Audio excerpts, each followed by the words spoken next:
Sintayong juga salah satu opsi karena gajinya masih belum lunas kan, setahu gue masih dicicil, jadi nggak terlalu berat bayarnya nih.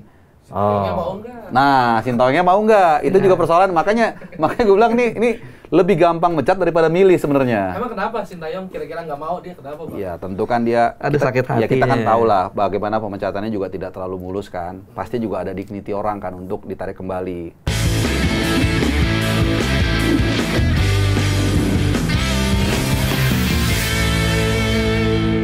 Oke. Nah, di tengah suasana kayak gini, termasuk tadi yang kita bahas juga soal bagaimana desakan kepada ketum, muncullah suara-suara dari para pemain. Diawali dari Il Capitano, Jay Itzes, dengan postingannya bersuara.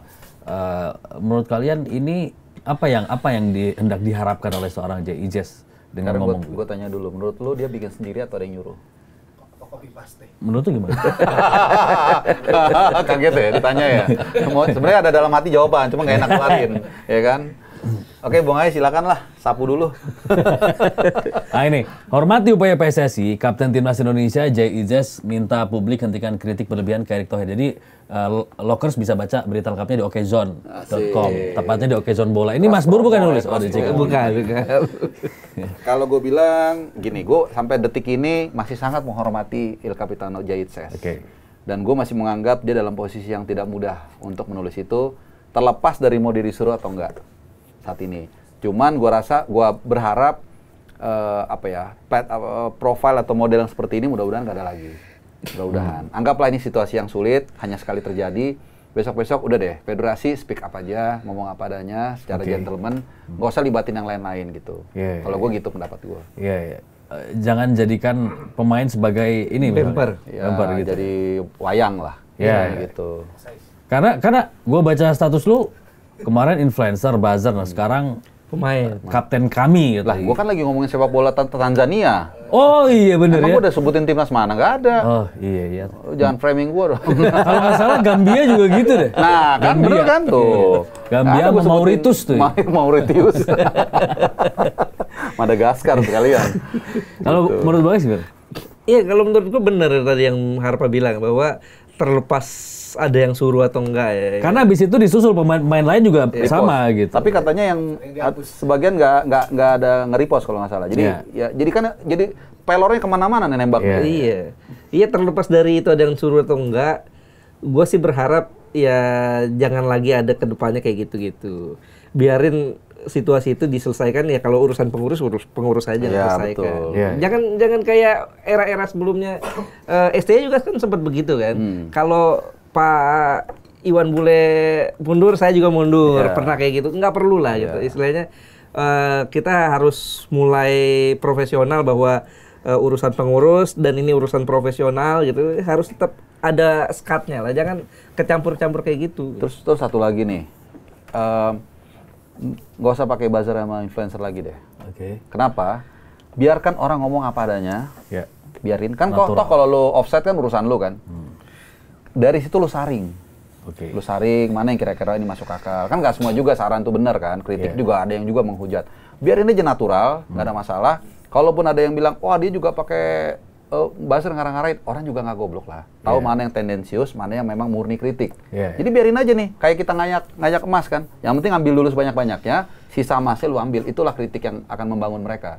Jadi stop tuh buzzer sama influencer yang sebenarnya nggak perlu lah gitu. Dan berhenti di tatanan perang opini ya. Iya. Ini fokus ke prestasi aja gitu. Betul. Tapi susah ya kalau kayak zaman sekarang udah beda. Makanya. Karena sebelumnya waktu itu pemain sempat katanya ada yang ngelarang untuk ngebahas STY di media sosialnya. Tapi kenapa giliran Pak Ketua boleh? Nah itu dia maksud gua, makanya jangan libatkan pemain, lebih profesional. Biarkan aspirasi itu lahir secara natural. Memang gue nggak tahu ya, itu bisa nggak mereka tuh dengar kuping itu kan agak panas memang. Biasakan aja nggak masalah. Kita kan udah ngerasain kan, bukan hanya dikritik, dihujat kan. Nggak apa-apa, biasain aja. Toh juga hanya cuman ngomong doang kok. Nanti tinggal lihat satu-satu. Kayaknya ini orang atau sarannya bagus juga. Nah diskusikan tuh, nggak masalah. Diskusikan. Tentu kan juga nggak bisa semua diikutin, berkaitan dengan logistik, berkaitan dengan mungkin visi dia yang berbeda. It's okay, nggak apa-apa. Daripada lu bikin memframing opini. Jadi ini nggak akan natural, akan semua mengikuti keinginan dia nih. Gue mau ke kiri, gue bikin aja buzzer suruh ke kiri. Akhirnya ke kiri padahal salah jalannya, dan itu sudah terjadi.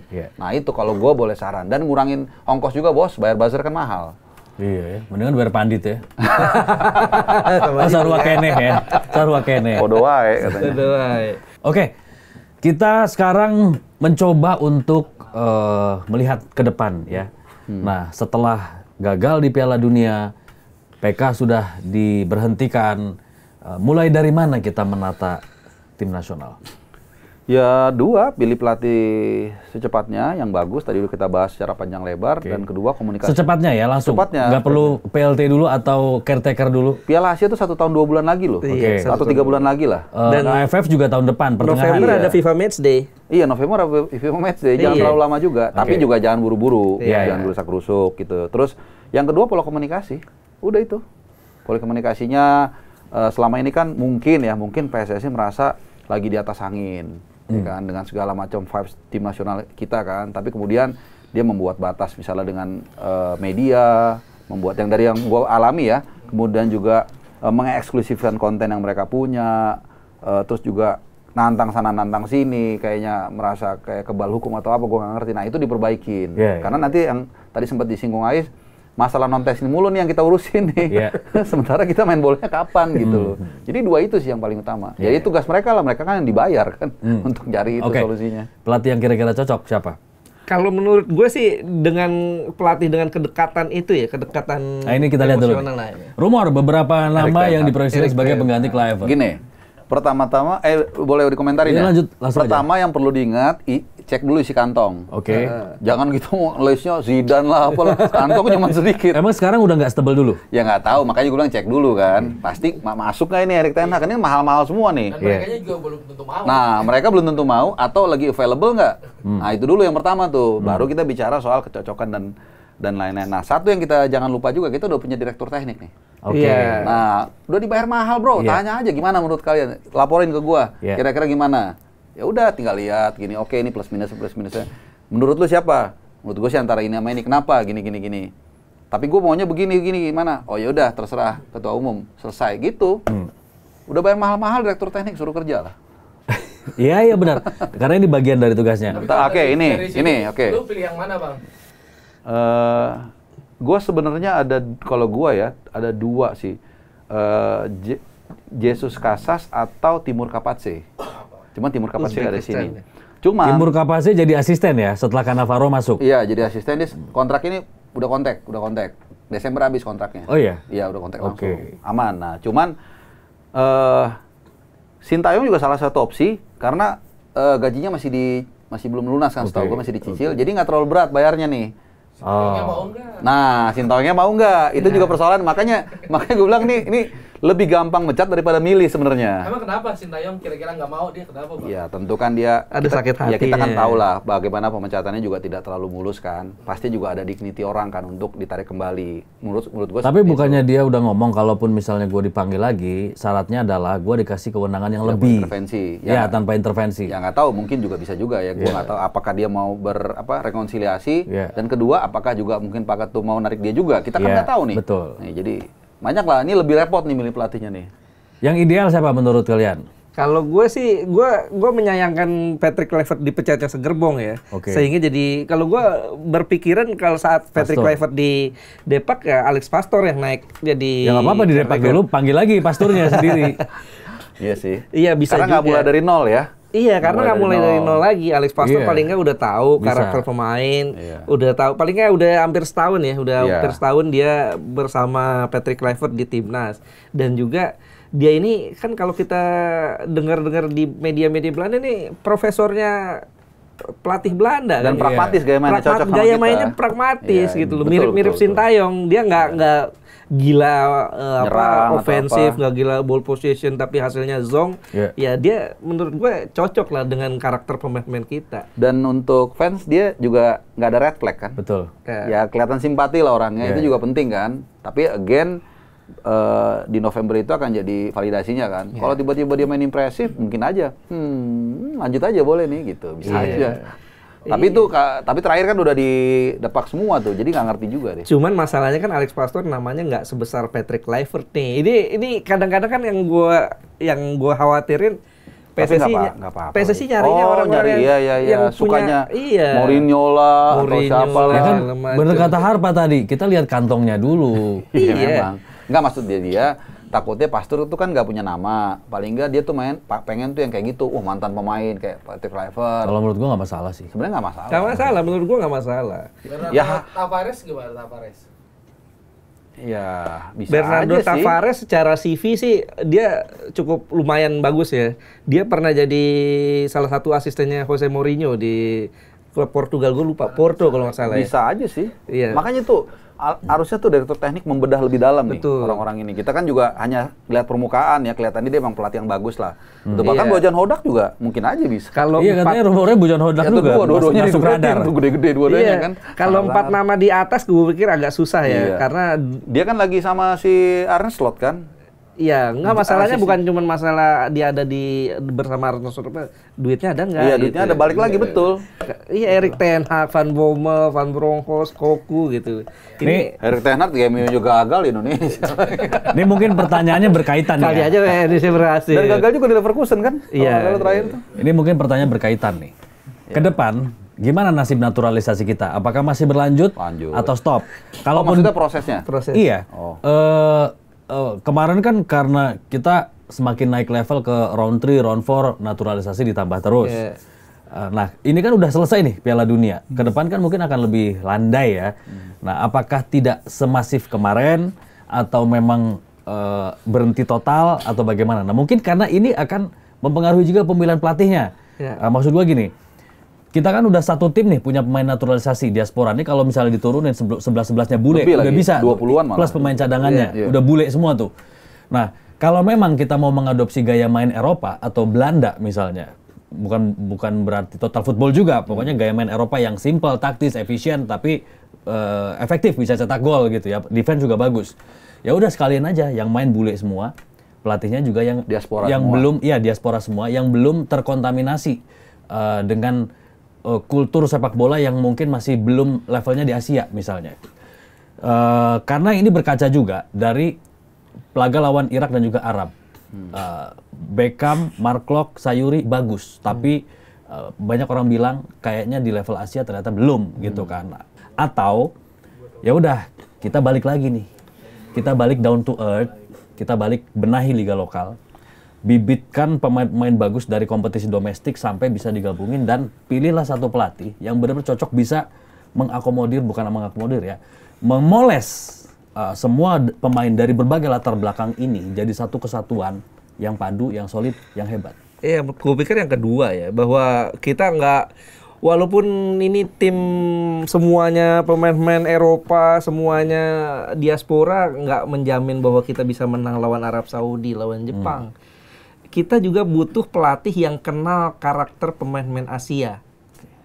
Jangan lupa kemarin Jepang ngalahin Brazil loh. Iya, 3-2. Iya. Artinya Dan nggak pertama itu. Iya. Sebelumnya pernah kalau nggak salah. Ya. iya, artinya sekarang nih Asia ini punya gaya main yang berbeda. Dan Oke. menurut gue salah satu kesalahan Patrick Kluivert kita gagal di round 4 ini adalah karena dia tidak kenal sepak bola Asia.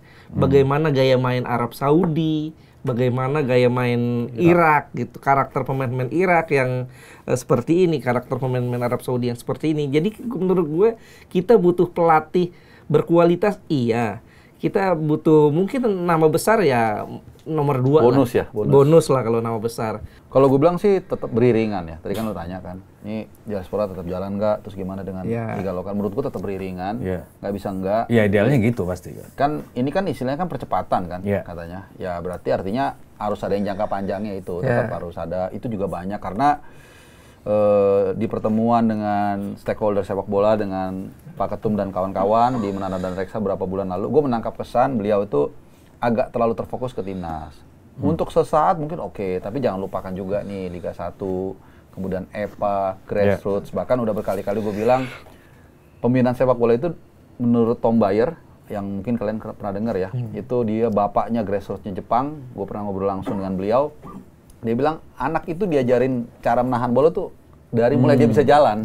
Itu jadi segitu jauh sebenarnya investasinya. Tapi kan memang kadang-kadang kendalanya di kita tidak banyak pejabat yang mau nanam pohon sekarang, tumbuhnya nanti 20 tahun lagi, atau 15 tahun lagi, karena bukan dia lagi. Nah, kebesaran hati itu perlu. Gua rasa nggak ada masalah, tim nasional tetap jalan dengan diasporanya, nanti tinggal atur lah bagaimana enaknya, pilih pelatih yang cocok, seperti yang Ais paparkan, ada beberapa opsi. Tapi replanting atau untuk pemain lokal kita juga harus ditanam dari sekarang. Bapak pengusaha sawit ya replanting. memang iya, walaupun direbut tanahnya ya. Curhat.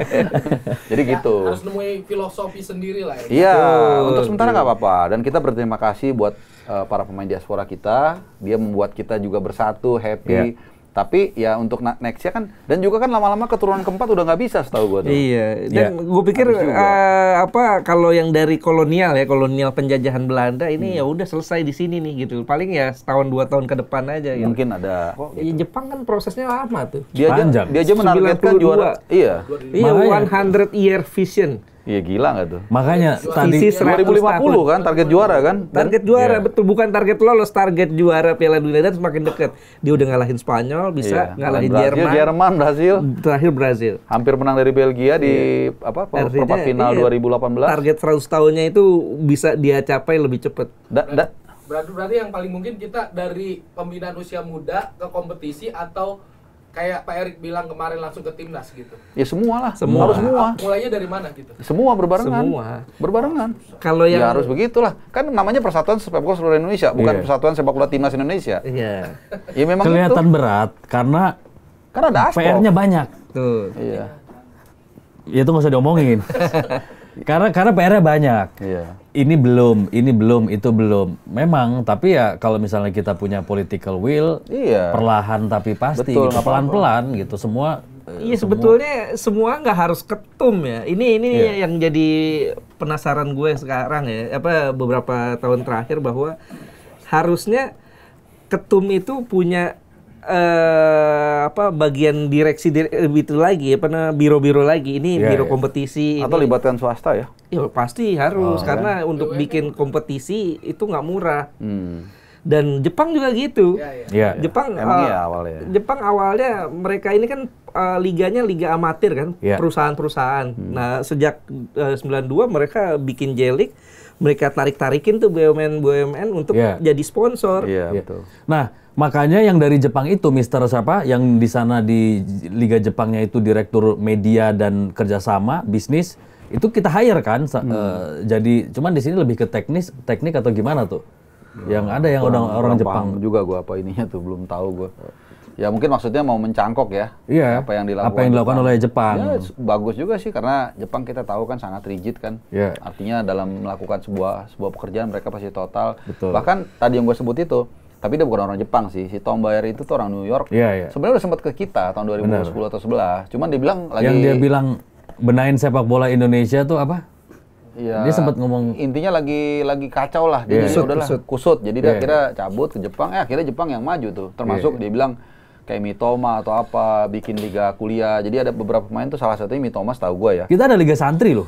Iya, nggak apa-apa, nggak salah juga. Kan kolam pemainnya makin banyak. Iya. Dan ada hasilnya, ada kan tuh si striker, ada striker yang U19 tuh, lupa gue namanya. Iya, nggak masalah. Jadi balik lagi nih, kalau kita mungkin kearifan lokal liga santri, kalau di Jepang itu pemain-pemain yang nggak compete di level youth 15, 16, 17, di kuliah tuh ada lagi kompetisinya dan kampus. Dan dari situ banyak lagi yang akhirnya terorbit gitu. Ada 5. Ya, tapi kan udah dijalani dengan benar belum? Gitu loh. Usia lah, pembatasan usia segala macam, perangkat pertandingan dan lain-lain kan masih banyak PR-nya, ribut sana sini. Kontinuitas ya yang kita perlukan ya, konsistensi. Iya. Di kompetisi di berbagai usia, berbagai platform, dan di usia muda juga di kelompok umur bukan hanya turnamen tapi kompetisi yang berjenjang gitu. Yang ini yang kita butuhkan, sehingga ini menjadi fondasi sepak bola kita yang benar-benar kuat gitu. Kuat dari dalam, ditambah dengan pemain-pemain diaspora kita yang kita pulangkan. Kebayang kan bakal jadi sebuah kekuatan yang sangat luar biasa. Pembinaannya bagus tapi liganya 11 pemain asing, gimana? Oh, yang kebijakan itu ya. Ya itu kan juga sama tuh. Jadi pertanyaan juga kan. Ya gue nggak ngerti lah. Ini out of topic loh. Iya. Kayaknya udah 2 jam nih ngobrol nih. Lu sendiri yang lempar tema ya. Lu melebar sendiri nih. Kayaknya udah 2 jam dah nih. Makanya. Gue belum makan dari pagi nih. Iya, gue dari SD. Apa?